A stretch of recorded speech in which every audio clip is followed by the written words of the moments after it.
ஆரம்பங்கள் ஈழத்தில் லட்சக்கணக்கான தமிழர்கள் கொல்லப்படுவதை நிறுத்தக் கோரி தனது உயிரை சாஸ்திரி பவன் முன்பாக நின்று கொண்டு இந்திய அரசே போரை நிறுத்து என்று சொல்லி தன் உடல் மீது தீ வைத்துக் கொண்டு இறந்து போனார்.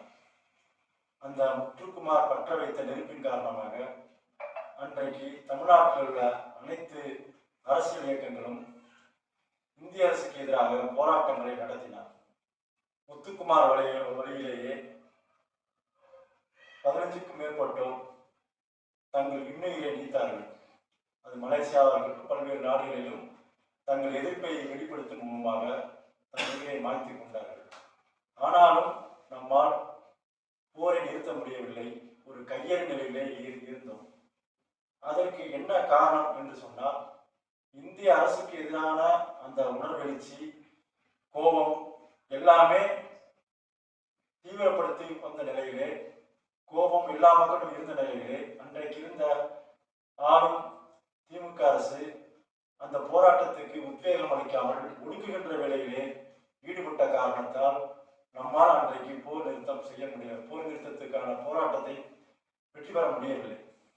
1.5 லட்சம் தமிழர்கள் ஒத்து குண்டுகளாலும் பல்வேறு குண்டு தாக்குதல்களும் மடிந்தார்கள். நாம் அன்றைக்கு கையெழு நிலையிலே தான் இருந்தோம். அந்த சமயத்திலே முத்துக்குமார் நமக்கு மிகப்பெரிய ஒரு பேராயுதம், மிக நீண்ட ஒரு கடிதத்திலே தெளிவாக ஒரு அரசியல் அறிக்கையை வெளியிட்டிருந்தார். அதாவது இந்திய தேசியம் என்றைக்குமே தமிழினத்துக்கு ஒரு பகை. அந்த தமிழினத்துக்கு பகையாக இருக்கக்கூடிய இந்திய தேசிய காங்கிரஸ் கட்சி அன்றைக்கு அந்த யுத்தத்தை தொடர்ந்து நடத்துவதற்கு எல்லா உதவியும் செய்த போது திமுக அரசும் அன்றைக்கு வேடிக்கை பார்த்தது. அதனால இந்த இந்திய தேசியமும் திராவிடமும் நமக்கு இரண்டுமே எதிரிகள் என்ற அடிப்படையிலே முத்துக்குமாருடைய கடிதத்தை படிப்பவருக்கு தெரியும். தமிழீழத்திலே தேசிய தலைவர் பிரபாகரன் அவர்கள் மாவீரர் நாளை உருவாக்கின்ற போது சிங்களத்தை எதிரியாக கட்டமைத்தார். அதன் அடிப்படையில் இன்றும் நீங்கள் பார்த்தீர்கள் என்று சொன்னால், இந்த மாவீரர் நாள் நிகழ்வை உலகத்தில் உள்ள அனைத்து தமிழர்களும், ஏன் தமிழ்நாட்டு தமிழர்களும் கூட சிங்கள ஆதிக்கத்துக்கு எதிரான ஒரு முழக்கத்தையும், சிங்கள ஆதிக்கத்திலிருந்து தமிழர்களுடைய ஒடுக்குமுறைக்கு எதிராகவும் முழங்குவதை பார்ப்போம். ஆனால் இன்றைக்கு என்ன நிலைமை தமிழ்நாட்டில் முத்துக்குமாருடைய இறப்பை அதோடு ஒப்பிட்டு பார்த்தோம் என்று சொன்னால், ஏன் நம்மால் இந்திய ஆதிக்கத்துக்கு எதிராக முத்துக்குமாருடைய இறப்பை கொண்டு போவதில்லை என்பதை நம்ம பார்க்க வேண்டும். இன்றைக்கு திமுக அரசு அன்றைக்கும் சரி இன்றைக்கும் சரி தமிழகத்துடைய அந்த துரோக செயலில் இன்னைக்கு குறைந்த பாடில்லை. இன்னைக்கு எப்படி காங்கிரஸ் அரசோடு ஒத்துழைத்து அந்த போருக்கு ஆதரவாக துணை நின்றதோ அதே தான் இன்னைக்கு இருக்கு. இன்னைக்கு திமுக அரசு நினைத்திருந்தால் தடுத்திருக்க முடியும். ஆனால் தன்னுடைய குடும்ப பதவிகளுக்காக டெல்லியில மண்டிட்டு காலடியில் கடந்தது. இன்னைக்கும் நீங்க போர் முடிவெற்றிற்கு பிறகு கூட மக்களுக்கு நிலங்கள் கிடைக்கவில்லை. காணாமல் ஆக்கப்பட்டோர் நிறைய பேர் இருக்காங்க. அதே போல குற்றவாளி ராஜபக்சே அங்குள்ள இலங்கை மக்களால் புறக்கணிக்கப்பட்டாலும் கூட ஐநா மன்றத்திலே தண்டனை வாங்கி கொடுக்க வேண்டும் என்ற முழக்கம் இன்றைக்கு யாராலும் விருப்பப்படுகிறதா என்று சொன்னால் கிடையாது.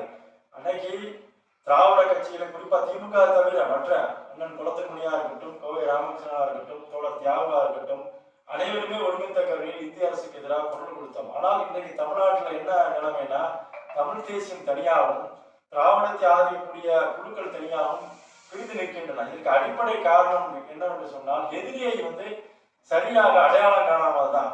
இப்ப முத்துக்குமாருடைய கடிதம் என்ன சொல்லுது, காங்கிரஸா இருந்தாலும் சரி, அது எந்த கட்சியா இருந்தாலும் சரி, மத்தியிலே ஆளக்கூடிய எந்த கட்சியா இருந்தாலும் இந்திய தேசியம் நமக்கு பகை.